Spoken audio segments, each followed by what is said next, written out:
Hey, you fabulous executive woman. Do you feel as though you're at a disadvantage when negotiating for yourself? Are you believing money or extras were left on the table and regretting it? Ready to turn potential minuses into advantages for yourself? Well, listen in and become a fierce negotiator for yourself. Welcome to Thrive with Nancy. This podcast is dedicated to you, an executive woman who wants more from your career and you're fed up with twisting yourself into knots to realize it. Are you eager to acquire some fierce negotiating tips for yourself that will have your paycheck and influence expanding? Then let's get started. It's vital to me to bring in right at the very beginning that women are awesome negotiators. We have all the skills, all the mindsets, and all the courage to negotiate. That is when it comes to others. Where we start quivering a bit is when we're up at bat for ourselves. Somehow most women, have been taught not to brag, to work hard to be noticed and rewarded, and that discussions regarding money are distasteful. After all, we believe asking for something diminishes the gifts, don't we? No. It's time to stuff that garbage thinking into the landfill, never to be dredged up again. I know I'm a bit dramatic, and that's how you have to approach negotiating for yourself. If you're hesitating even a bit, become fierce in your negotiation for yourself. So let's examine lessons through several women's stories that have them becoming fierce negotiators, whether after a promotion or with a new job offer. Oh, and you want to stay tuned until the end when I give you 12 quick negotiating tips that you won't want to miss. Heck yes, always is your first negotiating lesson. I don't care whether it is a startup company or an organization going through troubled times, or it's said to be that you're at the top of your range. There is always money if they want you. Never, under any circumstances, take the first offer.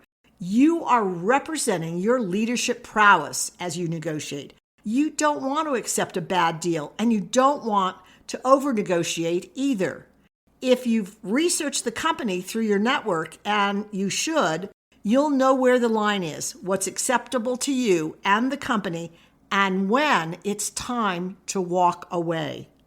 I don't know of any company that won't be questioning your up-level opportunities as a leader of their future when you don't negotiate for yourself.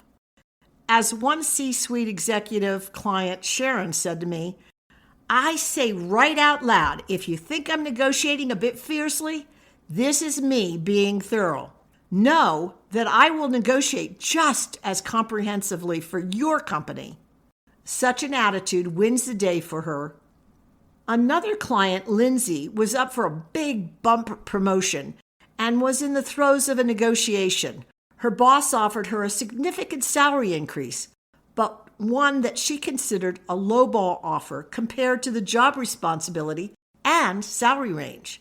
That was the beginning of she and I partnering together. What did she do? Lindsay came up with 3 considerations that were significant to her. Then she went back to her boss, demonstrating respect for him. After all, this is the beginning of a long-term relationship. She revealed her excitement over the promotion, though not so much her boss thought Lindsay would accept whatever the company proposes. And then she presented her considerations, and she stuck to them. In Lindsay's case, she received the salary she was looking for from the company and other wins, such as developmental requirements for her future and staffing needs, etc. Second negotiation lesson, don't be a man. Connie had done all the work perfectly and had positioned herself to receive a coveted promotion. Let me confess, this is a story I heard after the fact, and it hurts my heart. Connie tells how she joyously celebrated the offer, just as any of us would, and yet she knew she was facing the dreaded salary negotiation. As a capable, intelligent woman, she didn't go into the talks without seeking advice from those who had successfully negotiated significant salary increases. Men. I love executive men, and I mean that sincerely, who are interested in supporting women to attain their greatness. And yet, they often don't understand that executive women, peers, are viewed through the lens of our gender. And what works for them, a man, usually harms a woman, especially during salary negotiations. Yes, learn from men what's possible, where that invisible leverage line is to move the negotiation forward, and do it in your own feminine voice once you decide what you want to do. Stand confidently on that foundation of your expertise, knowledge, and contributions. Bring clarity regarding your added value and specific areas you achieved for your current or previous organizations. Remember, you're the get-it-done, ethical, well-respected woman executive they're offering the job to or have chosen to promote. Connie took on the male energy language and approach, which had worked so successfully for her male peer. It was one that didn't land well for her. Yes, damage was done by coming on so strong. Fortunately for Connie, she is well known and well respected in her company, so the negotiation moved to her boss's boss.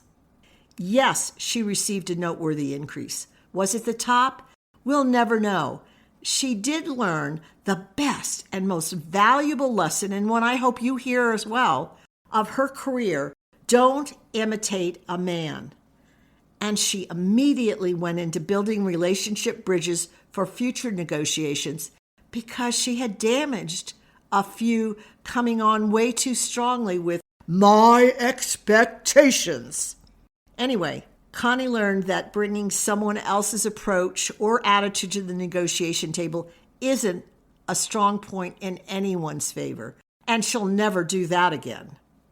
If you've assessed your negotiation skills as one of your weaker attributes, here are the promised 12 negotiation quick hits that will up your abilities and gain you more respect in your organization. Practice. That's the first one. Practice where it does very little harm. Try it out with your husband or your friends, advocating eating dinner at that restaurant that no one wants to go to, or watch a rom-com movie instead of an action flick, or negotiate a price down when you see that there's damage to the merchandise. Such rehearsals will boost your confidence and your skills regarding what works and what doesn't work for you.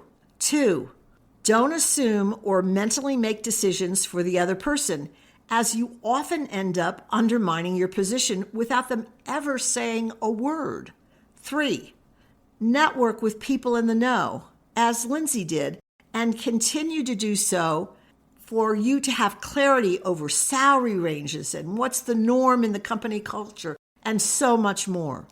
4, program your mind for positive expectations. You may not get 100% of what you're asking for, and you will unquestionably gain more than if you start the negotiation with pessimistic thoughts. 5, preparation is very different from worrying. Generate a plan of action to determine your beginning and no-go points. Then launch the exchange.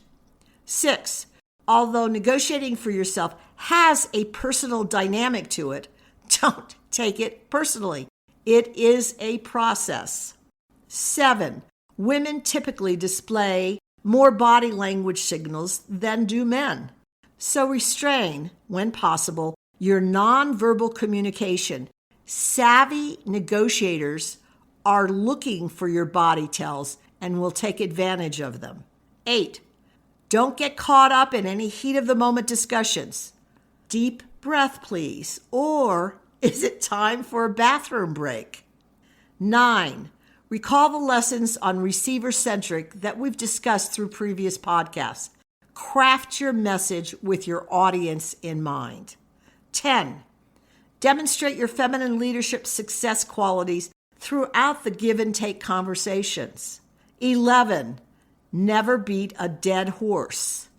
accept gracefully and with enthusiasm, even if you don't get 100% of what you want.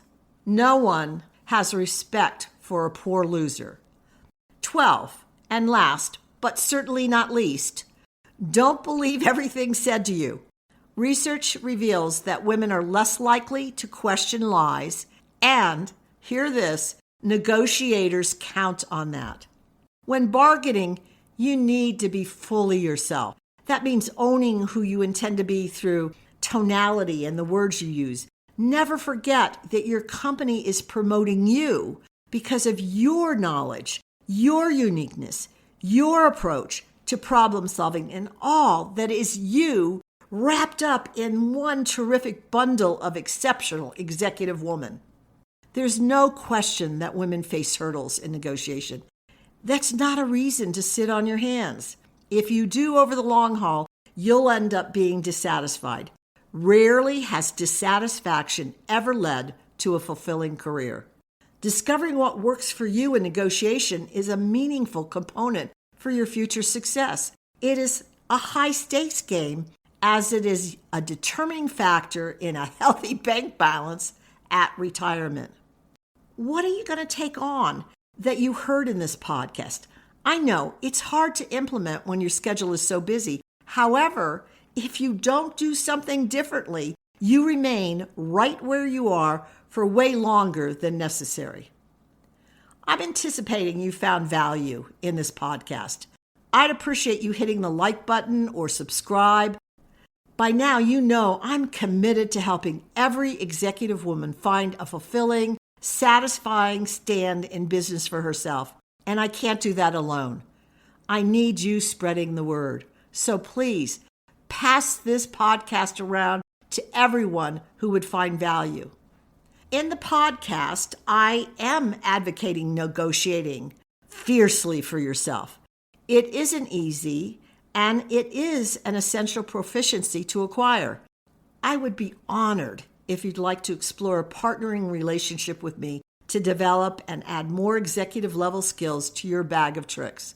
Check out the Your Strategic Edge coaching program I offer with extras such as the monthly Thrive at Work Mastermind program with other dynamic executive women for free with the coaching package. Check it out at www.thrivewithnancy.com/executive/. If after exploring you're interested in learning more, you can click the link on the page to schedule a free discovery call with me. I'd love to discover how together we can achieve all you see and hope is possible. Let's explore bringing all your giftedness and all your possibilities to life. I'd be delighted to support you. Remember, no one ever makes it to the top or even arrives at their next career destination alone. I'm thrilled you've listened to the Thrive with Nancy podcast. My intention is to offer quick tips designed for you to apply right away, ones that will boost your career immediately. I bet you're already considering ways to implement these new ideas. Perfect! Now, if you do me a favor, pass the podcast link on to those who will benefit, your friends and coworkers. Thanks so much.